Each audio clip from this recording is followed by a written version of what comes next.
Good afternoon, and thank you for joining us for today's webinar on Claim What You Deserve, brought to you by the Alliant Group and McKonly Asbury.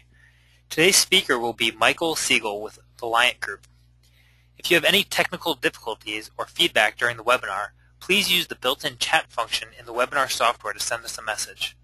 Also, please submit questions during the webinar as well, and we will answer your questions either during the webinar or at the end. We will also be posting the slides from today's presentation on our website at www.macpas.com/MA-news. Look for that post to be up by the end of the day tomorrow.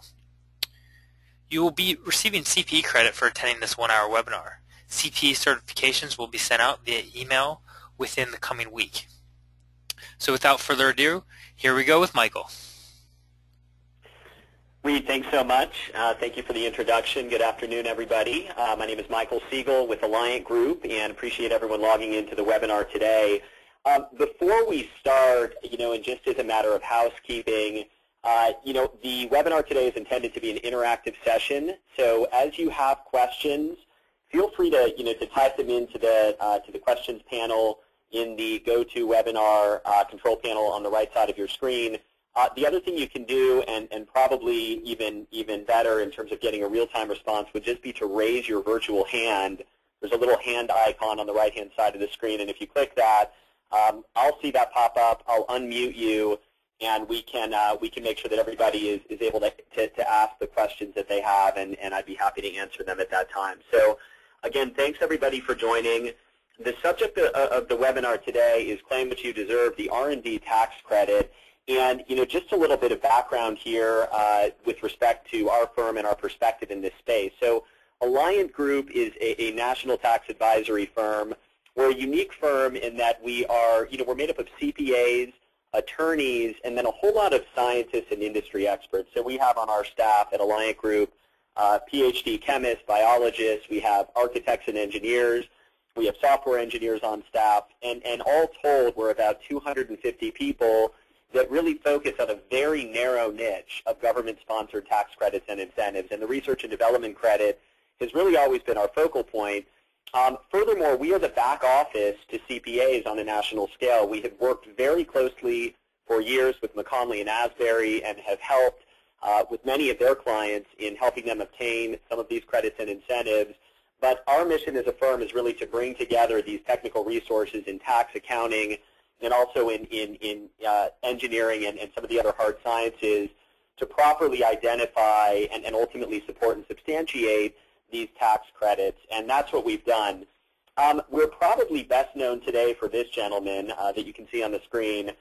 For those of you who don't know who this is Mark Everson. He's actually the most recent commissioner of the Internal Revenue Service. So Mark served as IRS commissioner from 2003 to 2007. During his tenure, he was really known as the top cop of the IRS. He was known as an enforcement commissioner. He came in at a time where the IRS was really known as being too kind and gentle, if you can believe that. And Mark spent a lot of his time with the service, putting an end to abusive tax shelters, cracking down on other abuses within the code.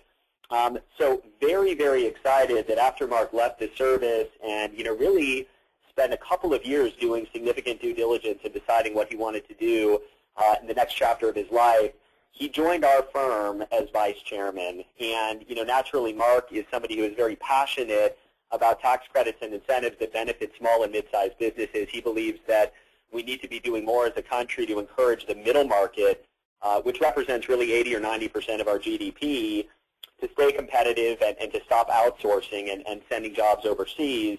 He also believes very strongly that taxpayers should not claim a penny more than what they're entitled to, and so it's a wonderful fit, him joining our organization. He's been very instrumental in helping us, refine our models and methodologies to make sure that the studies that we put together to support these incentives, are very much in harmony with what the IRS would expect to see. So very, very proud to have Mark on board. Another gentleman who has been part of our organization now for about 5 years is Dean Zerbe, and some of you may know Dean through his speaking and the articles that he writes and publishes in some of the journals that you see down below. But Dean was formerly the senior tax counsel to the Senate Finance Committee for almost a decade. So Dean actually worked very closely with Senators Grassley and Baucus in, really helping, legislate and helping draft a lot of the significant tax legislation that was passed during his tenure with the Senate Finance Committee. So Dean is very instrumental in helping us build bridges with members of Congress and letting them know how the legislation that they create and pass actually impacts taxpayers. And we'll talk a little bit today about how the R&D tax credit works in terms of, how companies qualify for this incentive. But one thing that's very interesting about this credit is that a lot of companies that are sitting on R&D credits can't actually use them or take advantage of them really because of a disconnect between the way Congress thinks about, taxation for small business and the way that tax credits actually apply to pass-through entities like S-corps and partnerships. So that's something we'll touch on today. But, this is Dean. In terms of the R&D credit and why we are a 250, person organization that really focuses on nothing but this section of the tax code, there are several reasons why this is an important topic today. First of all, the R&D tax credit in many cases represents an immediate source of cash. So for companies that are doing qualified research under the code, which we'll look at today, there may be opportunities to claim these credits prospectively or also even to go back to open tax years and essentially generate cash refunds for the tax credits that they're sitting on. In many cases, the dollars are significant. So without any increase to a company's top line or without any cost-cutting measures, there may be cash that you're sitting on that you didn't even know about. We've also seen new regulations, and actually there have been several legislative changes in addition to judicial and compliance changes that have made this credit much more available to industries that you might not think of. So a very broad array of companies are now qualifying for the credits, and we'll focus today on all of the industries to which this credit applies. And I think you'll find that some of these industries may not be so intuitive, and so we'll look at that here. There's also been recent case law which has expanded the way the credit works, primarily in the manufacturing arena. So for companies who are manufacturing products here in the United States, the credit is actually more powerful than it's ever been. And I will tell you that a lot of our manufacturing clients, and we've worked with over 10,000 companies here at Alliant Group, probably 70% of which are manufacturers, many of our longtime manufacturing clients are now claiming 3 or 4 times what they used to claim because of the case law that we'll talk about today. So a lot of phenomenal enhancements to the credit recently. And as I mentioned before, the credit is available in open tax years. So for companies that are eligible, you can actually go back typically as far as 2008, 9, 10, and amend returns. And all of a sudden, a $30,000 tax credit is now a $120,000 credit and a much, much more significant opportunity. So that's a very exciting thing here. So one example I like to share, before we dive into a lot of the detail here, and there are many examples to choose from that I'm actually out of our Northwest Ohio office, so I work with CPAs and clients throughout the Midwest, a lot in Ohio, Michigan, Indiana, Pennsylvania, extending all the way into New Jersey. So this company, a client of mine, they're a tool and die shop in western Michigan, and they're about a $30 million company, structured as an S corporation with 2 shareholders. You can see the ownership breakdown here. And they've got an annual payroll of about $11 million. So, it's a tool and die shop. They work as a tier 2 supplier to the automotive industry. They don't really design any products. Their customers come to them and say, hey, here's a part for Honda or GM or Toyota. And they say, look, can you develop the tooling so that we can manufacture this part? So that's what these guys do. And, I think over the years they thought, well, we really don't do any research and development. We don't have, scientists in white lab coats. We're not actually developing any of our own IP. We don't really sell products into the marketplace. We just talk to customers. They need tooling. We design it, and we fabricate the tooling. Long story short, these guys work with a local CPA firm in western Michigan that, for whatever reason, I think had felt the same way about how the credit works, and they've never considered this company for the research and development credit. Well, we were introduced through a local attorney in western Michigan that does a lot of work for tool and die shops, and understanding that tool and die companies are actually, among the very best candidates for the credit. We talked to the company, we toured their facility. Ultimately, we came in and we found about $1 million in federal tax credits for the open tax years 2006 to 2009. It's interesting because today, with the case law that I mentioned, they're now actually generating an annual tax credit in like the $300,000 to $400,000 range. So they're actually generating even more today than what we found for them before. But what was great here is that these credits flowed right through the K-1s to the shareholders' personal returns. So now you have a 90% owner who's getting cash back, immediate cash of $900,000 in tax credits. So you can guarantee that he was very, very excited about the opportunity. We have done studies for thousands of job shops, contract manufacturers, tool and die companies, and although most of them don't think that they're doing R&D, you can see the results that can be driven from a $30 million tool and die shop. Pretty phenomenal credits that are available. So that's just one example. We'll look at others later. In terms of the agenda for the session today, it's pretty straightforward. I do want to just start with the most recent change to the credit, which is something that came out through the Small Business Jobs Act of 2010. So understanding that we have practitioners on the line, we have some business owners, people from industry. This is a fairly technical discussion, but it will be very short. I then want to focus really on the meat of the presentation, which are qualified industries. So what industries are actually generating R&D credits, and there are actually 30 of them. So there are a lot of companies that are entitled to the credit today. We'll then get into an R&D background discussion, talk a little bit about the history of the credit, really what Congress is intending, and then we'll get into mechanics. And as we go through, I'm also going to share some case studies with you. So again, feel free as you go through, if you have questions, please feel free to ask.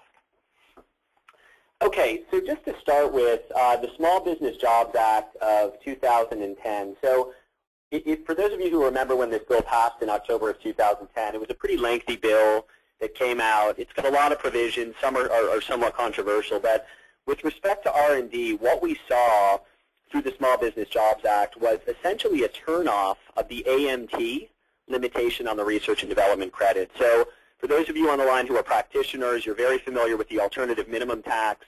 And historically, this is something that's really limited a lot of S-corps and partnerships from being able to use the credit. Well, for 2010, Congress turned off the AMT limitation on the research and development credit. So for those of you who have clients who are S-corps or partnerships under $50 million in sales, who have always been doing R&D but couldn't use the credits because of alternative minimum tax, you definitely want to revisit this for 2010 because, we have this provision. We're working very hard to try to get Congress to extend this provision. We don't think it's going to happen until after the election, but we're doing our part to make sure that it does happen. And just one case study I like to share with the AMT turnoff. And, we talk a lot about companies who are in NOLs and how hard it is to plan for a company that's actually in losses. But this is a company that we met. They're a C corporation, a manufacturer, again, another $30 million company. This company actually had a $100 million NOL, roughly, as of the end of 2010. And yet we knew they were doing R&D. But the question was, well, why bother claiming a research and development credit, for a company that's in losses and has all these NOLs and can't even use the credit?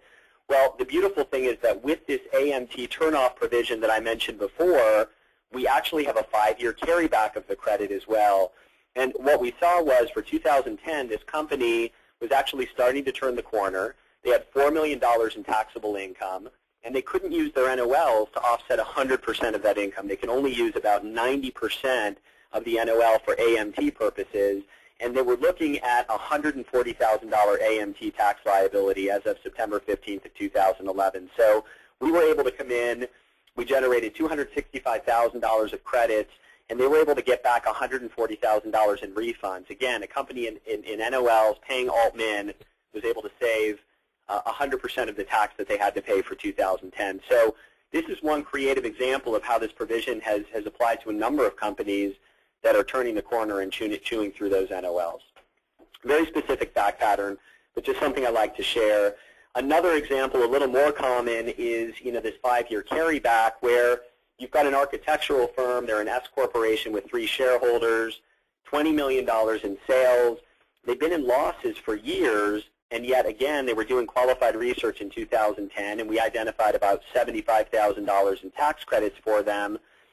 Also note that all 3 shareholders are chronic alt-min taxpayers, so always subject to the AMT.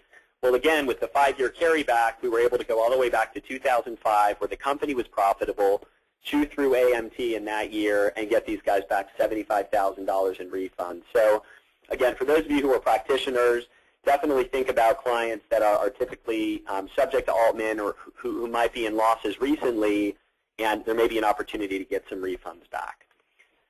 Okay, so to step out of the technical piece and really to dive into what I think is a very exciting discussion of industries, I've got up here a list of qualifying industries for R&D. It's not an exhaustive list by any means, but it encompasses most of the buckets of industries where we're seeing the R&D tax credit apply. And I think some of these are pretty intuitive and obvious, right? A lot of us think about manufacturing companies. We think about pharmaceutical companies, technology companies, life sciences you can see up here. But a lot of these I think are not obvious, right? Think about architectural and engineering firms, contractors, software developers, job shops, foundries. These industries are phenomenal industries for the R&D credit today. And the ones that I've highlighted here are really the industries right here in the Midwest and in Pennsylvania that we're just seeing huge opportunities for, and that again may not be as intuitive. So if you think about an architectural design firm that's doing building elevations and doing energy efficient design within the architectural world for commercial structures, etc., a lot of that design work actually meets the definition of R&D under the tax code, and these guys are very good candidates for the credit. So again, take a look at these industries, and we'll talk about some of these in detail today, but certainly feel free to follow up with me or with McKonly and Asbury to better understand how any specific industry might qualify. Okay, a little bit of a background discussion here so that we can understand why, for instance, an architect would qualify for the credit or why a software developer would be a good candidate here. The R&D credit has been around since 1981. It came out of the Economic Recovery Tax Act in 81. The problem back in the 80s and 90s when Congress put this thing in place is that it was very difficult to qualify for the credit. There was a very high threshold of innovation that was in place called the discovery test, which basically said that unless the R&D we were doing was generating knowledge that was new to the world, we weren't going to qualify. So unless we were coming up with a steady stream of patentable inventions or formulas or products, etc., there was really going to be no opportunity for us to generate a research credit. And to top it off, even if we were doing R&D under the old rules, we had to track our R&D time with timesheets on a real-time basis and separate that out from regular operations. So even for the companies that qualified, there was a very rigid contemporaneous documentation standard that was in place. Long story short, the only companies who were able to meet these two hurdles were the very largest companies, the Fortune 1000, the GEs, the Pfizers, the Lockheeds, the Mercks of the world.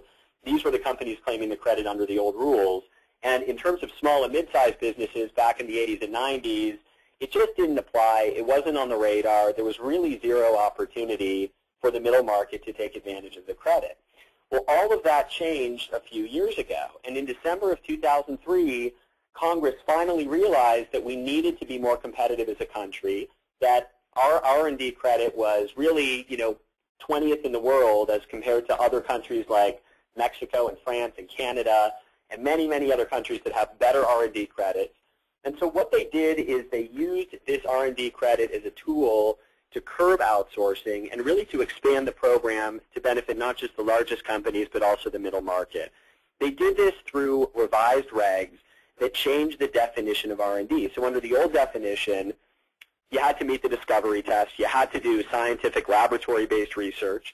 Under the new definition of R&D, as long as your development was for the purpose of developing a product or a process or a technique or a formula or a software application that is simply new to you, new to the taxpayer, it's now going to qualify as research and development. So all of a sudden we went from this very high threshold of innovation to a much lower bar and a much broader definition, and the discovery test was thrown out, and now all of a sudden mid-sized businesses said, wait a minute, this is now something that I might be eligible for. What we saw overnight with these regulation changes back in 2003 was about a tenfold increase in the number of companies claiming the credit. So it's no longer just high-tech companies, biotech, pharma, high-tech manufacturing. It's now all of the industries that we looked at before. it's feed mills and agribusiness and job shops and food processors and apparel companies and wineries and software developers and, again, 30-plus industries that are all innovative every day. They're all developing things like my tool and die shop, where every day they're coming in and they're saying to their customers, look, give us a print. We will develop and design the manufacturing process and the tooling to make this print manufacturable. And that is now R&D under the current definition. So very, very exciting for the middle market. And if you look back at the legislative intent, and really if you look at folks like Senator Grassley, who has a lot of interesting quotes and sound bites around the credit, you can see that there are members of Congress who are saying, look, 90% of life is just showing up, really encouraging small and mid-sized businesses to step up to the plate and take advantage of things like the R&D credit, like the IC disc, like the Section 199 domestic production activities deduction, that the bigger corporations have always taken advantage of, but that the small and mid-sized businesses of the world may not even know about. And so this is the message that Grassley is sending. And finally, just to drive that point home, I think this is a very eye-opening statistic. If you look at the effective tax rates of companies across different sizes here in the United States, you can see that the very largest companies in the U.S. are paying a very, very low effective tax rate relative to the rest of us. They're paying 21.2% if you look at the top 1/10 of 1% of corporations. And of course, these guys have entire departments that are devoted to taking advantage of all of these incentives. But for the small and mid-sized businesses that may not know about these incentives, the effective tax rate is much, much higher. So again, we would encourage everybody who's entitled to these incentives to get to better understand them and take advantage of what you deserve. One other way to illustrate the way this credit works, and I think, again, as you're thinking about your own businesses or your clients' businesses, it's good to think in terms of this business component matrix, right? So any company that is developing a new or improved business component is likely going to qualify for the credit. What is a business component? It's any of the items on the left-hand side of this matrix. So it could be a new or improved product, process, technique, formula, invention, or software application. There's also really a seventh business component, which is design. And that really falls into product here. But even if we are an architectural firm, even if we're a contractor or an engineer, our deliverable may not be a tangible product. It may be a drawing. It may be a design. But that's going to be enough to allow us to qualify for the credit. Furthermore, even if we're not developing anything new, but we're simply improving an existing product or process or software application, think about the software world where, companies like Microsoft who have developed applications years ago, like Microsoft Excel and Word and Outlook, every year they invest millions and millions of dollars towards enhancing those applications, improving functionality, adding to the user experience. All of those improvements also qualify for the credit. So if we're making our products better, stronger, lighter, faster, cheaper to produce, if we're improving them with respect to any of the items across the top of the matrix, then we've got R&D as well. So I think this is a good visual tool to say, hey, are we doing any of these things? Do we develop new products, improve processes, et cetera? If so, there's probably some R&D. And this leads me into the next case study, which deals really with an electrical contractor that saved $450,000 through the R&D credit. And I get the question from CPAs every day, every week, Michael, how could a construction company, how could a contractor possibly claim an R&D credit, right? How could they possibly be doing research and development? And the bottom line is we've actually helped over 150 electrical contractors nationally take advantage of the credit. Almost all of them in the mid to high six figures. So these are significant dollars. The idea here is that for electrical contractors, mechanical contractors, solar contractors, companies that are specialty subcontractors where they're out there essentially taking a set of construction documents from a design firm or a GC, they're doing a constructability review, and ultimately coming back and doing anything from value engineering to design build or design assist work to looking at alternative means and methods to try to improve the efficiency of the construction process, to drive the cost of the project down. There is a direct and definite tie-in to the ultimate design with many of these more sophisticated contractors. And they may or may not have engineers on staff, but they're absolutely getting involved on the front end during the estimation phase when they're bidding the job to look at the design and figure out, does it make sense? How can we improve the design? How can we improve things like energy efficiency? and ultimately that is enough to qualify them for the R&D credit. You can see some examples here of R&D activities for a typical electrical contractor, and some of you might have, you might be familiar with things like BIM, which is Building Information Modeling for System Coordination, or PLC, Control Systems Design. But again, very, very big opportunities out here for contractors. And when I think of any company for R&D, including the contractors, I always think of it really as a bullseye, right? And we talk in these terms all the time here at Alliant Group, where at the center of the bullseye, you've got employees that are heavily involved in design and development activities, right? In this case, it might be engineers, it might be draftsmen that are doing work in AutoCAD or BIM. And these are folks that have very high concentrations of time that are devoted to R&D. But as you branch out to the outer rings of the bullseye and you start to look at the estimators and the project managers and the foremen, and then finally, the folks in the field that would represent the bulk of the payroll in a company like this, those allocations of time get smaller and smaller. So whereas an engineer may be spending 80% of his time on design and development, a foreman or a project manager is probably going to be much lower, maybe 10%, 15%, 5%. When you accumulate all of these allocations and ultimately payroll costs up, that number that you end up with is ultimately going to determine what the R&D opportunity is for a given company.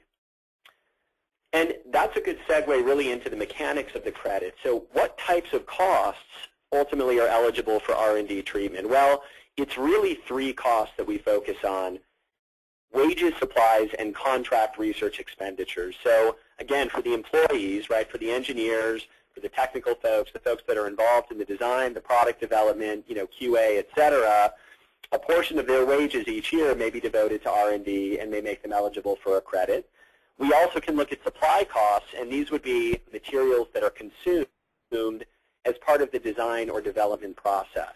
And again, in manufacturing, the definition of supplies has actually been expanded recently to where it's not just materials that are consumed, but it could also be the material cost, let's say, of a prototype that we sell to a customer that we can actually claim as an R&D supply cost. So again, I mentioned some case law earlier, and that case law really deals with this area, which is the definition of what an R&D supply cost is.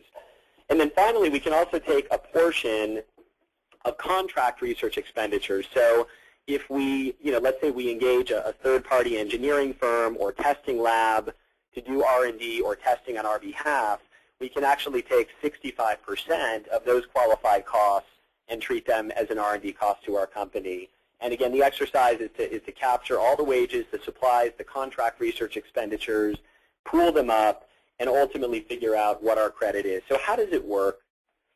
Well, it's a very complex calculation, right? But for every $1 million in qualified research expenditures, or QREs, that we can point to, the back of the napkin calculation is that we're looking at up to $65,000 in federal R&D tax credit. So it's basically a 6.5% return on our R&D expenditures. And again, keep in mind that these credits are available in open tax years. So let's say you determine that a company is spending about $300,000 a year in terms of R&D, and maybe they're a software developer and they have 5 developers on staff. Each of them is making just under $80,000 a year, and so their total R&D investment is about $300,000 a year. Well, using this formula, we can determine that that $300,000 in spend is going to generate about a $20,000 tax credit. But hey, we can go back and amend returns in 08, 9, 10, and then of course we can generate a credit in 11. So now we're looking at about $80,000 in credits just devoted to those, just attributable to those 4 or 5 developers that are doing application development each year. Now, if credits can't be used in the year they're generated, there's a 20-year carry forward, so we can carry these credits forward. There's also a 1-year carryback. And then for 2010, as I mentioned before, we have that 1-year provision, that exception, where there's a 5-year carryback of R&D credits. So we can go all the way back to 2005, 6, 7, 8, and 9, and we can use credits in those previous years as well. Okay. I mentioned the look-back period a couple of times, so the ability to go back to 2008. And one of the nice things here is that the recent changes that we've seen in case law and the expansion of the credit they've been made retroactive all the way back really to '81. So any of the supply cost cases that would apply to to companies who are manufacturing, for instance, you can apply those current regs and any case law retroactively all the way back to the open years. Now, for companies coming out of NOLs, coming out of losses, we actually may be able to go further back than the open years. And again, this is kind of a unique fact pattern. You don't see it every day, but we have dozens of clients who meet this fact pattern where we've been able to go way, way back and claim credits in closed tax years. This is another client of mine, a really great story. They're a $200 million systems integrator. So essentially they develop hardware and software systems for the parking industry. And they hadn't paid any taxes since the 1990s. So they've been around for a while, doing a lot of development, really trying to find their legs. And as of the end of 2009, they had chewed through their NOLs. They were starting to turn the corner, and they were looking down the barrel of a $3 million tax liability. And of course, for companies who haven't paid tax in 10 years, this is a hard pill to swallow. They brought us in, and we actually went all the way back to 2000 and claimed $2.1 million of federal R&D tax credits in all of those years. And the idea here for those of you who are practitioners is that we're not amending returns that are out of statute. What we're simply doing is going back to those closed years. We are identifying what credits were available in those years, and to the extent that they couldn't have been utilized, we're updating our R&D carry-forward schedules in the oldest open year. So essentially carrying all those accumulated credits forward to the oldest open year and updating our carry-forward schedule going into that year. And there's a revenue ruling and actually case law that supports this position. Again, we've done this for a number of our clients. But again, in this case, it was able to save our client $2.1 million over that roughly 9 to 10 year period. Okay, and really just to kind of wrap up the technical side of the discussion here, and in my opinion, this is probably one of the most important topics whenever we think about a tax credit, whether it's the R&D credit, it could be the 179D, energy efficient commercial building deduction, but the topic is utilization. So let's take, for instance, a manufacturing company, a job shop that's an S corporation with one shareholder. And the question is, if that company claims a $100,000 tax credit on their 1120S, on their corporate return, what does that really mean to them in terms of economics? Well, the obvious answer is it means $100,000 in dollar-for-dollar tax credits that are going to flow through to the S corporation shareholder. But when you really start to look at this, there are any number of issues that can impact the utilization of credits for this S corporation. Okay. With respect to utilization, the idea is that there are any number of things that could limit our ability to use these credits, right? It could be losses, it could be AMT, it could be passive ownership, it could be trust ownership, it could be a 41G limitation where we have multiple companies that are a part of a controlled group and we have to understand how the credits are flowing through. So very, very important not to get your clients too excited about this until you really look at all of the nuts and bolts of how the credits can be utilized. And that's an assessment that we're happy to help you through. It's just very important to make sure that you're looking at two things. Number one, does a company qualify for the credit? We've looked at the industry, so that piece is easy. But then the second question is, can the shareholders, can the company ultimately use the credit? And if so, there may be a great opportunity. If not, it may not be such a great opportunity. And so, when we send the slides out, you'll see a list here under utilization of a number of issues or a number of items that could potentially impact the availability of these credits. So what I wanted to kind of wrap up with here were just a few case studies, just kind of a cross-section of companies that we've been able to help across a number of industries with some metrics. Again, my computer is totally frozen up. I apologize. So I can't actually scroll through the slides. Reed, again, I don't know if you're on the line, if you're able to, take over as presenter, because I also can't see if folks have questions, or unmute anybody who does have a question. Are you still with us? Yeah, they can see my screen now, and I'm going to bring it up, and I'll let you know if people have questions, and we can get them in here. But I just wanted to thank everybody that did join us for today's webinar, brought to you by McKonly Asbury and Alliant Group. And just as a reminder, you will be receiving CPE credit for attending this 1-hour webinar. and CPE certifications will be sent out via email within the next week. You will also be receiving a follow-up email to this webinar with a short survey about the webinar that we would appreciate your feedback on. We will also be posting the slides from today's presentation and the audio as well on our website at www.macpas.com/MA-news, and we'll have that information up for you sometime tomorrow. So we'll just take another minute or so here and see if we get any more questions. Looks like one question came in, Michael. It's asking, are there any other websites or resources that you would recommend, or does Alliant Group provide any to get current information on the new changing laws and different ideas that you proposed? Yeah, absolutely. Great question. So, I would recommend you visit our website, which is www.alliantgroup.com. We have actually hundreds of published articles, sorted chronologically, many of which, we have published in different industry journals, also Dean's articles, which he regularly publishes not just about R&D, but also about what he's seeing out there with, things like Obama's tax proposals and, what his thoughts are in terms of, tax legislation, past, present, and future.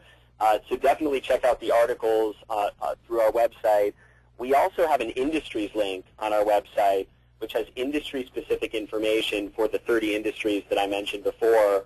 So again, if you have clients or prospects that are injection molders or that are electrical or mechanical contractors, civil engineers, you can jump on the industries link and you can find a lot of great industry-specific information around the R&D credit. There are also other credits and incentives that you can read about on our website, things like the IC disc for exporters, or 179D, which is the energy efficient commercial building deduction, and there's just a wealth of information. Great, and I'm putting the Alliant Group website up on our screen right now so people can see. It looks like under Newsroom there's different press releases, publication section, and a whole section on different resources. That'll be great for people to use. Good. It looks like that's going to wrap it up for now. Just want to say thank you again to everybody, and have a great rest of the week and an upcoming weekend.